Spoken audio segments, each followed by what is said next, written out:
যে বিষাক্ত প্রাণী থেকে বাঁচার দোয়া আছে, কি আছে? দোয়া আছে। সকাল এবং সন্ধ্যায় কেউ যদি 3 বার পাঠ করে, কয়বার? সকালে 3 বার এবং সন্ধ্যায় 3 বার যদি পাঠ করে, আশা করা যায় আল্লাহ তাআলা তার বিষাক্ত প্রাণী থেকে তাকে আল্লাহ তাআলা রক্ষা করবেন। সুবহানাল্লাহ বলেন।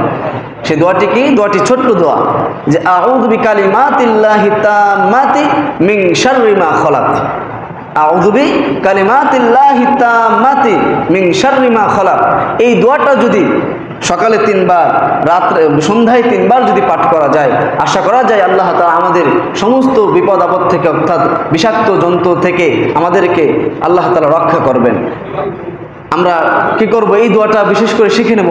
একদম ছোট্ট দোয়া, আউযু বিকালিমাতিল্লাহি তাম্মাতি মিন শাররি মা খলাক। ছোট্ট দোয়া, এক কথায়। পারবো না শিখতে ইনশাল্লাহ? এবং আমাদের সন্তানদেরকেও আমরা কি করব? শিক্ষা দেব।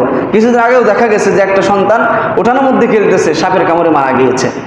আমাদের সন্তানদেরকে যদি আমরা এই আমলটা শিক্ষা দেই, তাহলে আমাদের সন্তানরা যদি দিনে রাতে এগুলো পাঠ করে, আশা করা যায় তারা এই বিষাক্ত সাপের সবল বা বিষাক্ত প্রাণীর সবল থেকে আল্লাহ তাআলা তাদেরকে কি করবেন? রক্ষা করবেন। সকালে যখন স্কুলে পাঠালেন, তখন আপনি তাদেরকে কি করলেন? 3 বার পড়ায় দিলেন। তাকে আপনি পড়ায় দিলেন, সে পারে না, আপনি তাকে মুখে মুখে কি করলেন? বলে দিলেন যে বলো বাবা, আউযু বিকালিমাতিল্লাহি তাম্মাতি মিন শাররি মা খলাক। যেভাবে পারে ওইভাবে আপনি কি করলেন? 3 বার পড়িয়ে দিলেন, তাকে স্কুলে পাঠিয়ে দিলেন। আবার যখন আসলো, আপনি তাকে সন্ধ্যার সময় তাকে আবার পড়িয়ে দিলেন। এভাবে আপনারা যদি সন্তানদেরকে শেখান, দেখা যাবে ওই সন্তানের মুখস্থ হয়ে যাবে। ঠিক কিনা বলেন? আমরা এই দোয়াটা সকলে কি করব? শিখে নেব। আল্লাহ